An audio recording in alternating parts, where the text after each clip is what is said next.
Right, it's Tom here from Phone Data Services, and the subject of today's mini video is this, the Koosh dart. Now, we love the Koosh dart because its unusual aerodynamic properties give it a greater degree of accuracy, particularly in modified blasters over 100 feet per second. And it's slightly higher tip weight here, and general improved aerodynamics is very useful to us modders.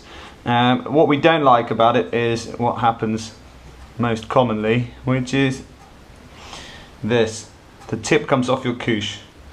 So with the Koosh dart, the tip cement simply just pulls clean out, and you can see the residue on the foam there. Now, most of the actual bond in a Koosh tip is here on the stem of the head, and this bond here really just makes sure that the head doesn't start to do this in the foam. So both parts are important, but actually when you pull them apart, I don't know how many of you have tried pulling these apart, but when you pull them apart, you'll find that the actual cement bond is mostly created here, because this is where you have the most surface area, in that area, in through the center of the foam. So I'm going to give you a solution to this today, and I looked at a lot of different things for this, and what I'm aiming for is a really nice tight fit like on a stock Elite dart. Now, these are very, very hard to pull the foam off. So if you've had any experience with a real genuine Nerf dart, you'll know the tip cement on these is really top quality. It's one of their best features. They might lack some of the performance aspects of the Koosh, but construction you cannot fault Hasbro for the genuine darts. And it's very rare that you'll get a tip actually be pulled off one of these. Here we have my new adhesive of choice. Now, this is Yoo-Hoo POR, which is an expanded polystyrene glue, and it's for styrofoam, and it's flexible, and it says it's resistant to aging. It's also clear. I was looking for something that would be stronger and more easy to use and flexible than the standard glue. And I looked at a lot of different adhesives. I looked at things like Evo Bond 528. I looked at a lot of the commercial cements available from brand manufacturers. And in the end, I thought I'd try this out. Now, the tube is not massive, but it's not very expensive. Now, to give you an idea of where this, how many darts this tube has done, that tube was full when I got it. I've now done around 450 darts with it. So I had a war at the weekend, and the first stage in reviving your Koosh dart is to pluck off all the glue. I just use my fingers because it's quicker. I'm sure there's a mechanized method, but I can't be bothered to find one. And what you want is you want all the old cement off the tip. Now, if you look at that, that's actually quite a nice clean tip now. No old cement showing if you compare it to this one next to it with all the old cement still on it. Don't want. So, foam wise, not a lot you can do to prepare your foam. If there's any little tiny loose bits, take them off.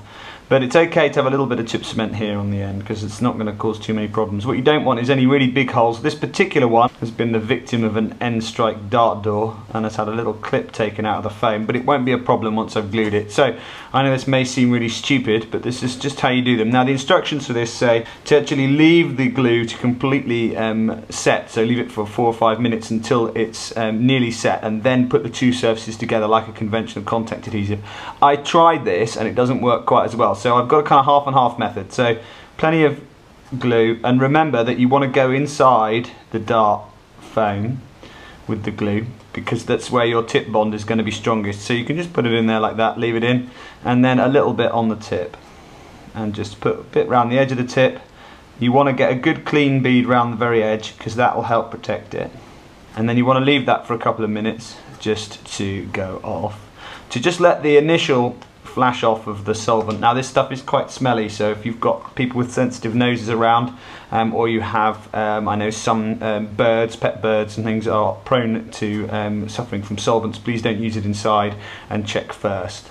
And if you're under 18 in the UK, remember that it's illegal for you to purchase this as a solvent glue, so you may have need some help with that. You can see this is a green foam one, and here's one that I've actually fixed already. Now, this went all the way through baggy, and at the baggy war, pretty much everything was modified. I think we had a couple of stock blasters there, but not very many, and most people were shooting over 100 FPS.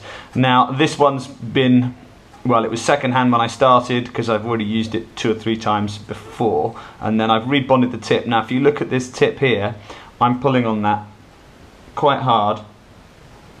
I know it doesn't, you can't really measure that pulling force. But if you think this has been through an entire war outdoors with 100 FPSs and fully modded flywheel guns and springers, and actually has had no issues, and the tip is still pretty tightly glued. I mean, I can't split that, and you can see if I bring it up closer that the bond is still pretty good. I mean, it's a little stretched here, but I'm having to work pretty hard actually even to pull that right out. I can break it and start again, but like I say, this has survived war use, and I think that that's probably better than the stock bond. I mean, if it doesn't come off when you do this, with the stock ones you do that and it just comes off. I'll see if I can actually break this bond now. I'm just going to pull, there you go. So it does come apart again, but you can see you get very little damage with the glue. So that's probably had long enough now. And then all you've got to do is poke the tip in there and twist. Give it a little spin like that just to get the tip properly secured, and then just push it back in. The advantage about this method is you can clean up any glue residue around the tip there, and you can make sure that you've got good even adhesion. Right, now you've got to leave that for about 6 hours before you use it, really, to get it fully cured, and that is the downside, is it does take a little time. But like I say, here's a re-glued one, and again, I'm not pulling that tip off. You know, it's just not coming. If I get a stock Koosh, I can pull the tip off in no time at all, as all of you who've used those know. I had not one single jam. I shot at least 8 mags out of my Springer, and I probably shot, well, we must have shot the same out of the Reaper over the weekend. Now the Reaper normally pulls heads off stock Koosh for a pastime and fires them out the barrel, and I had not one issue with that. So I think that that's a proven test for me that this is stronger than the standard glue, and it's not that expensive, it's safe and it's easy to use, you don't have to buy it in industrial quantities. So I hope that fixes your Koosh, and I've got to fix the two that I just broke.